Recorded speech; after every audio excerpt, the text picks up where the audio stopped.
démarrer ce nouvel épisode de Côte à Côte direction Gravelines. Et pour démarrer ce long format, je suis au Parc des Rives de la Haye avec Frédéric Lorius, le directeur des parcs des Rives de la Haye. Merci de nous accueillir ici en tout cas. Bon, première question, est-ce qu'on peut revenir sur l'histoire de ce parc ? Alors c'est vrai qu'avant qu'il y ait de l'eau et qu'il y ait des arbres ici sur le site du parc, ça s'est fait d'abord sur un plan dans les années 80. L'idée c'est que le Dunkerquois s'est industrialisé fortement et donc le souhait c'était de sanctuariser une zone de poumons verts.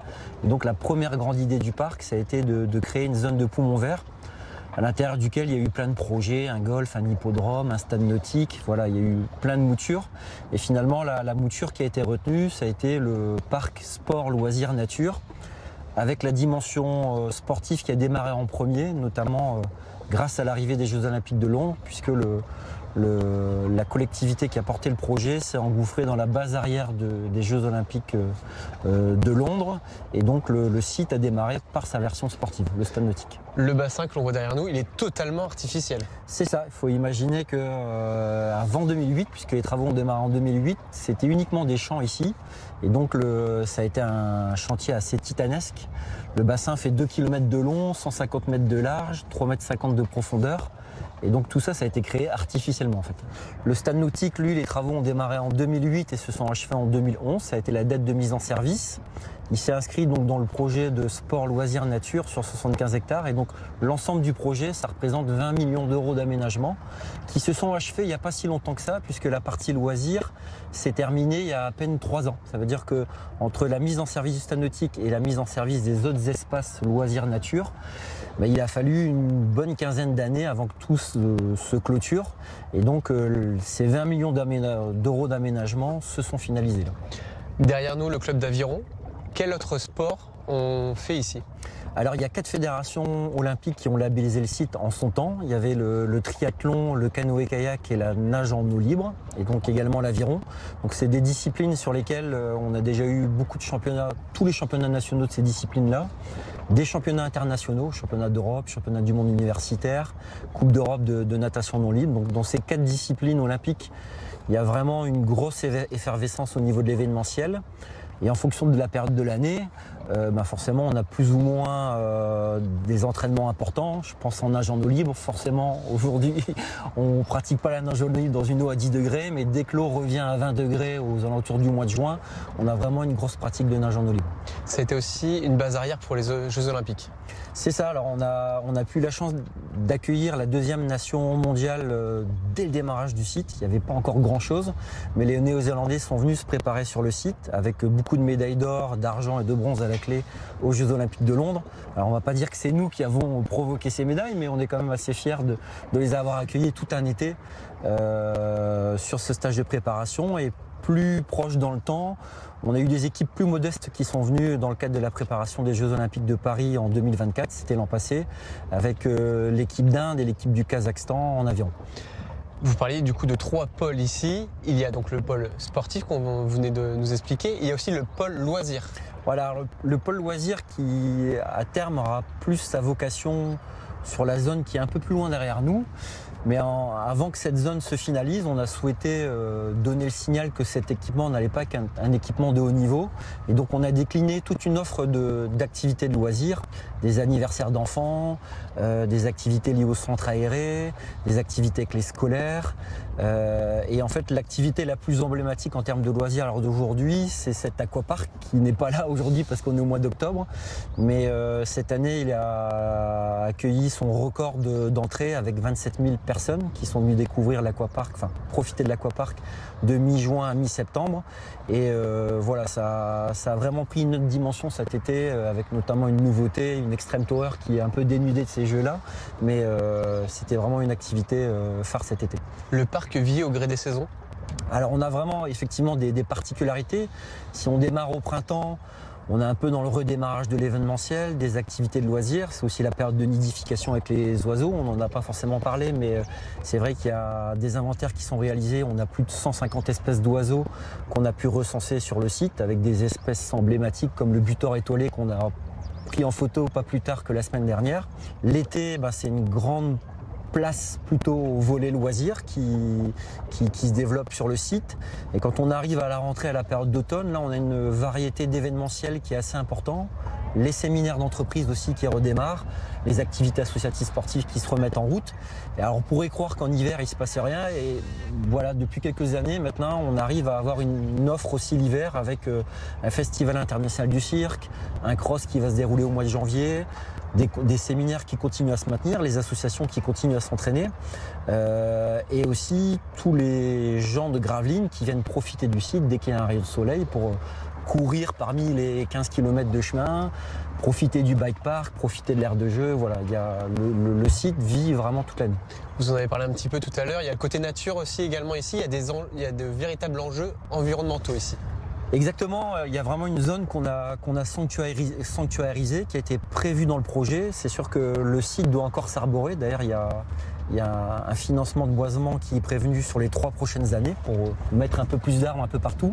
Mais il y a une zone qui est assez méconnue, qui est un peu reculée là-bas et qui fait quand même 10 hectares, sur lequel on recense tous ces oiseaux que j'ai pu développer ici.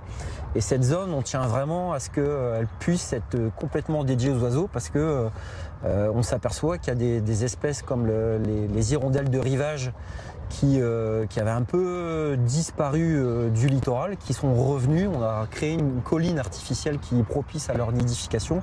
Donc voilà, on a tout un tas d'espèces végétales et animales qui se développent dans ces espaces. Il y a aussi l'aspect professionnel. Ici, on s'entraîne également, que ce soit gendarmerie, pompiers, voire même la centrale nucléaire. Oui, c'est vrai qu'on a vraiment beaucoup de forces de l'ordre qui profitent des installations, et notamment de la qualité de l'eau, du fait qu'il n'y ait pas de courant. On est capable de garantir sur le stade nautique une qualité de l'eau toute l'année. Donc on a la section de plongée de gendarmerie de Calais qui vient régulièrement s'entraîner. Les pompiers de Gravelines, de Fort-Mardy qui viennent du littoral. Donc on a un petit peu toutes les forces de l'ordre. On a même des événements qui parfois sont organisés spécifiquement pour les forces de l'ordre, avec le triathlon, le championnat de France de la police. Voilà, il y a vraiment beaucoup de choses dans ce registre-là également, privé. Merci beaucoup en tout cas Monsieur Lorius de nous avoir accueillis ici. Bon, on va quitter ce poumon vert gravelinois et ce bassin artificiel pour aller un peu plus loin dans l'histoire, et notamment l'histoire de la haute mer. Je vous emmène maintenant à l'espace Jean Bart.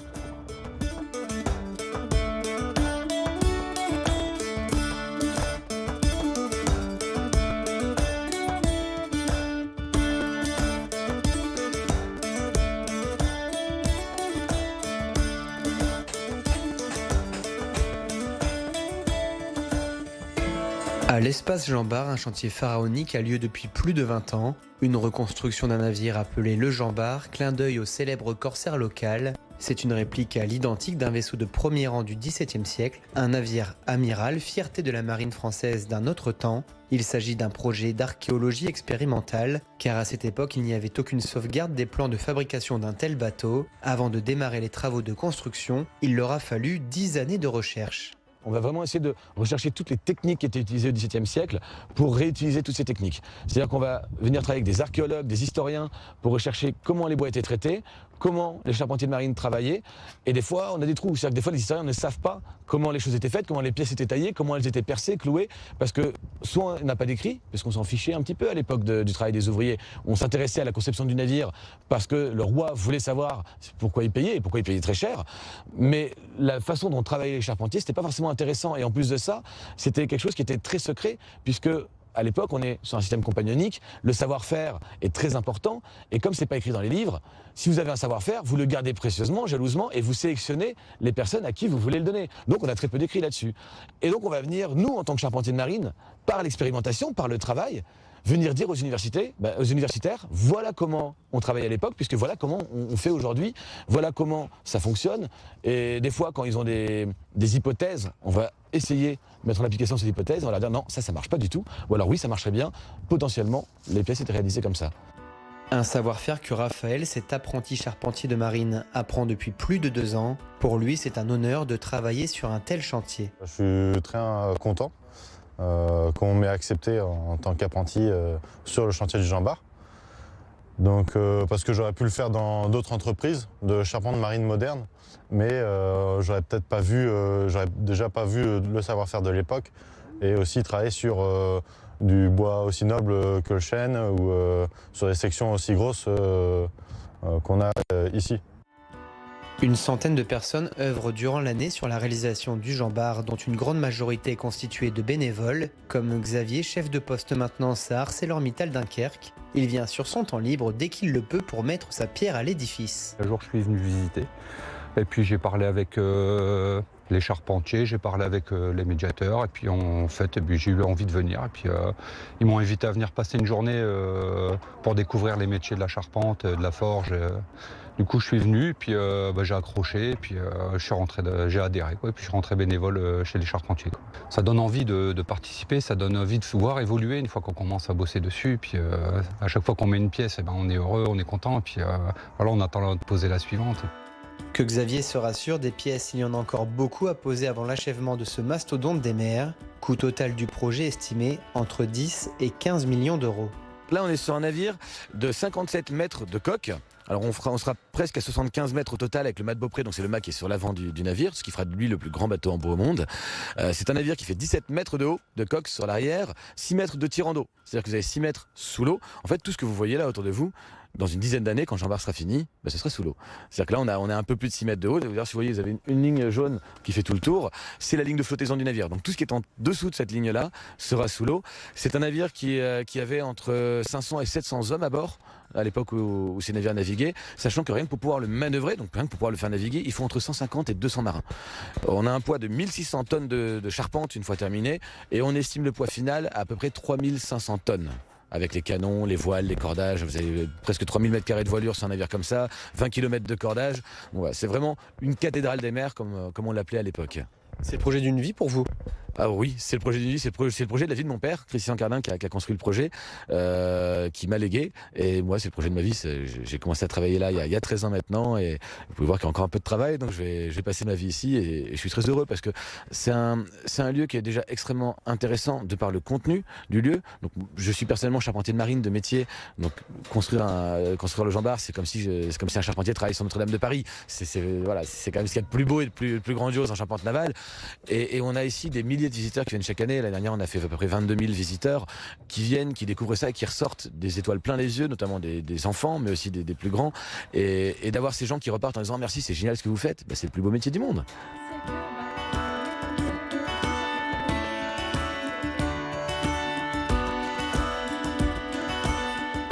La bataille va durer 10 heures et il y aura 44 navires qui vont être coulés. Donc, on peut dire directement que c'est une grosse catastrophe, une humiliation. Mais ce que je peux vous garantir, c'est que parmi les 44 navires coulés, il y a eu 0 navire français qui ont été coulés. La moitié de la flotte ennemie a été coulée pendant ces 10 heures. Donc, qu'est-ce qui s'est passé? Gardons le suspense pour les prochains visiteurs. Une chose est sûre, la visite de l'espace Jean Bart ravit petits et grands. Assez surpris de voir le projet, l'ampleur du projet, le nombre de volontaires, de bénévoles aussi qui sont là pour travailler, et se dire qu'un jour on verra ce bateau certainement en mer, ça paraît assez utopique, mais on espère. On a voulu emmener les enfants pour leur faire découvrir un petit peu justement comment faire un vaisseau du XVIIe siècle, et on est vraiment surpris par la visite guidée qui est très intéressante, par également le fait qu'on puisse voir concrètement en fait le bateau en train de se construire. Donc ça, c'est vraiment le côté concret qui est très très intéressant, je trouve. L'explication au début avec toute la partie historique et pourquoi on faisait des navires à l'époque est important pour les enfants, je pense. Et de pouvoir monter dedans, voir le travail de la forge, comment les gens mangeaient à l'époque, traiter les maladies, tout était très intéressant. Et là, justement, vous pouvez voir nos charpentiers qui sont en train de travailler sur le fameux plancher intérieur dont je vous ai parlé tout à l'heure. Donc là, ils sont en train de recouvrir petit à petit les jours du navire. Et malgré les centaines de visites que Laurie a réalisées ces 2 dernières années, elle reste l'une des premières admiratrices de l'endroit et de sa cause. Le projet, franchement, il est phénoménal. Tout simplement, faire quelque chose pareil, je connais pas d'autres entreprises qui font des bateaux à l'époque de Louis XIV comme celui-ci avec les mêmes techniques. Puis ça reste très passionnant. On parle à la fois aussi, moi je suis de Dunkerque, donc on reparle à la fois de tout ce qui est la gloire de Dunkerque avec Jean Bart justement. Et la construction, on revient, à la base c'est une expérience archéologique, donc on revient tout simplement sur l'histoire, sur les origines même du coin. Et en même temps, tu te remets parce que l'équipe, elle est phénoménale. Ici, on s'entend tous bien. Moi, personnellement, je suis peut-être médiatrice culturelle, mais je m'entends aussi bien avec, par exemple, les charpentiers, avec qui je m'éclate assez souvent. Puis l'équipe médiatrice, la direction, etc. En fait, c'est une petite famille ici, tout simplement. Donc, certains ne savent même pas que c'est un navire qui est fait de zéro. Il y en a qui pensent que c'est une épave qui a été restaurée. Et quand on leur explique que ça a été fait de A à Z, qu'on travaille avec des historiens, avec des charpentiers, avec des ouvriers passionnés, justement, là, ils comprennent l'ampleur en fait, de ce projet. C'est en fait un projet qui entoure des passionnés, tout simplement. La fin de la construction du Jean Bart est estimée aux alentours de 2035 avant d'être mise à l'eau au quai de Gravelines. Après la visite, rien de mieux que d'aller directement se restaurer à la taverne du lieu, l'occasion de prolonger un peu plus longtemps l'aventure au temps des corsaires. Vous l'aurez compris, l'espace Jean Bart a encore de belles années devant lui et à nous faire découvrir toute sa richesse. Il y a aussi un autre endroit très emblématique ici à Gravelines et plus précisément à Petit-Fort-Philippe. Il a été construit en 1838. Je vous emmène tout de suite à sa découverte. Un petit indice, regardez bien.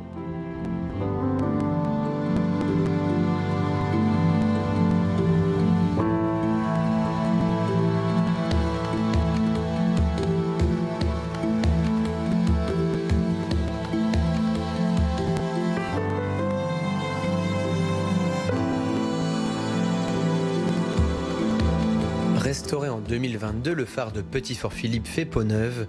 Du haut de ses 29 mètres, son architecture et sa spirale noire bien singulière le classent parmi les phares les plus originaux du monde.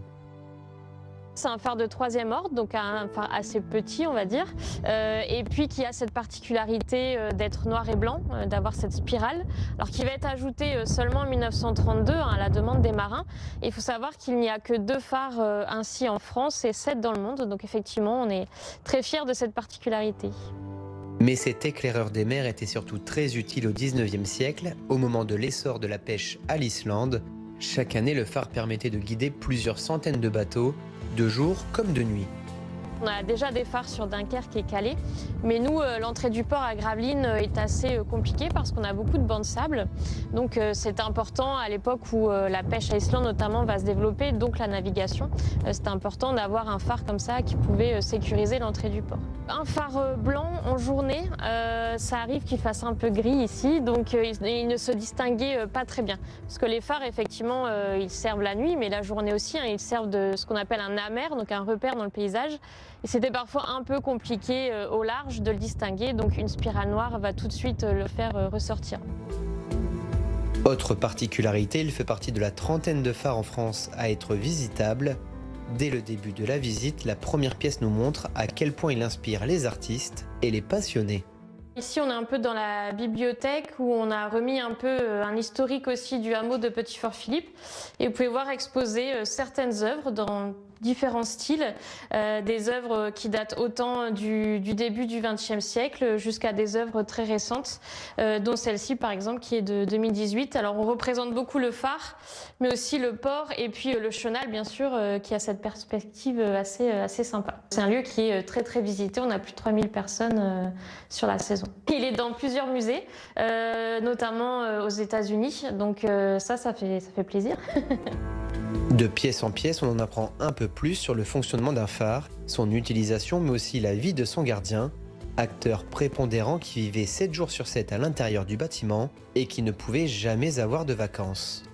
Ici, vous avez une maquette qui a été réalisée par un collègue pour vous montrer comment était le phare à l'époque où il était encore logement de fonction pour le gardien. Donc vous avez ici l'entrée. Et puis aujourd'hui, eh bien, on commence la visite par l'accueil, mais autrefois c'était la salle à manger, le bureau du gardien, puisque au-delà de contrôler le phare la nuit, il doit rendre des comptes aussi au port de Dunkerque. La chambre, où la petite anecdote, vous retrouvez des petites alarmes qui sont exposées dans cette salle également, puisque le gardien pouvait être appelé en pleine nuit pour aller soit allumer la corne de brume au bout de la jetée ou parce qu'il y avait un problème technique. Mettons-nous à présent dans la peau du gardien du phare et prenons un peu de hauteur.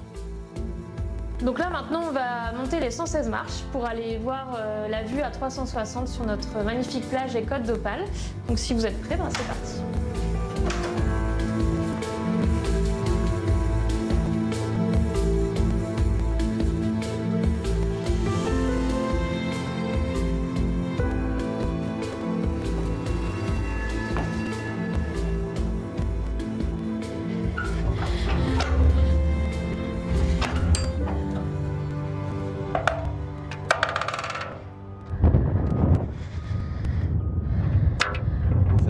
Ouais. Ouais.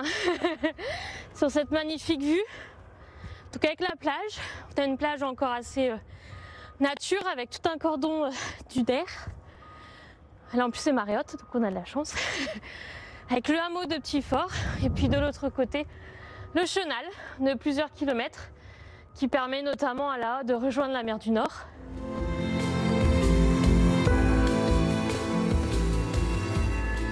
Merci beaucoup Floriane pour cette visite de ce phare si emblématique sur notre côte d'Opale. Maintenant vous m'emmenez sur un autre lieu aussi emblématique cette fois-ci de Gravelines, les fortifications, c'est ça? Oui, tout à fait. On est une ville fortifiée assez unique, vous allez voir, pour certains aspects, notamment le fait qu'il y ait les douves encore tout autour de la ville. Donc je vais vous emmener découvrir ça. Et bien c'est parti. Allez. Floriane, où est-ce qu'on se trouve maintenant? Alors maintenant, on se trouve sur l'un des 6 bastions de la ville fortifiée de Gravelines, en l'occurrence celui du Belvédère, avec cette magnifique vue sur la mer. Et on voit au loin ce fameux phare. Le fameux phare de Petit-Fort-Philippe. Est-ce qu'on peut revenir sur toute l'histoire ici de ces fortifications? Alors on a une première fortification dès les comtes de Flandre au Moyen-Âge, puisque ici on est à la porte d'entrée de la Flandre, on n'est pas encore en France, donc c'était important de protéger cette frontière. Et puis plus tard on va passer sous domination espagnole avec Charles Quint, qui est entre autres roi d'Espagne, et qui va demander des gros travaux à Gravelines, puisqu'on est au XVIe siècle, on a l'artillerie qui fait de gros progrès, et il faut qu'on change notre manière de fortifier. Donc on va à cette époque-là déjà ramener ici des fortifications bastionnées, donc en étoile, vue du ciel. Et puis plus tard, quand on deviendra français sous Louis XIV, eh bien Vauban va améliorer quand même la ville fortifiée ici, notamment tout le système hydraulique, et puis il va aussi nous doter de bâtiments militaires comme les casernes, etc., pour améliorer un petit peu aussi la vie de la garnison qui vivait à temps plein avec les habitants. Au niveau des fortifications et la ville de Gravelines, il y a une particularité unique en France encore aujourd'hui. Oui, tout à fait. On est la seule ville où on peut faire le tour complet en bateau. Donc soit en bateau en autonomie, vous pouvez louer votre petite barque, ou nous on propose des visites commentées à bord de Bakov. Et donc ça fait à peu près 4 km et c'est effectivement unique en France.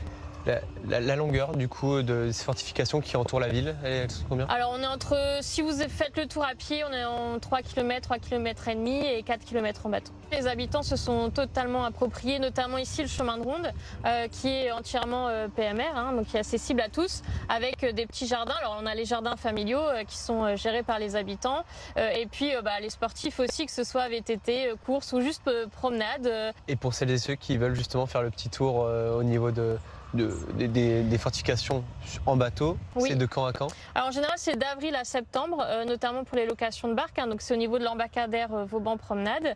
Et après pour les visites commentées, c'est pareil, on est à peu près d'avril à octobre, et ça c'est sur réservation, mais les balades en individuel, il suffit juste de se rendre sur place. Ça demande beaucoup d'entretien, ce genre de fortification? Oui, bien sûr. Alors d'ailleurs, il y a un bastion qui est en cours de restauration actuellement, depuis quelques mois déjà. Donc oui, parce que finalement, quand on a fini un côté, il faut commencer l'autre. Et même pour le chemin de ronde, ça a été fait en 2 phases.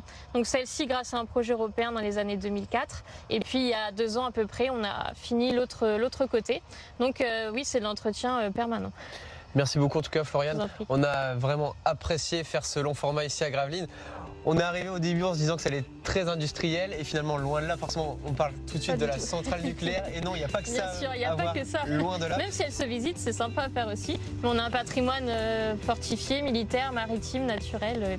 Voilà, il y en a pour tout le monde. Et on n'a pas pu tout voir durant ce long format. Je vous invite aussi à découvrir le Beffroi ou encore le musée du dessin et de l'estampe originale. Et forcément, faire un petit clin d'œil quand même pour finir ce long format, une pensée à Sportica qui fait partie forcément du cœur des Gravelinoises et des Gravelinois et qui est lui aussi en totale rénovation pour les prochaines années. Merci en tout cas Floriane. Merci à vous.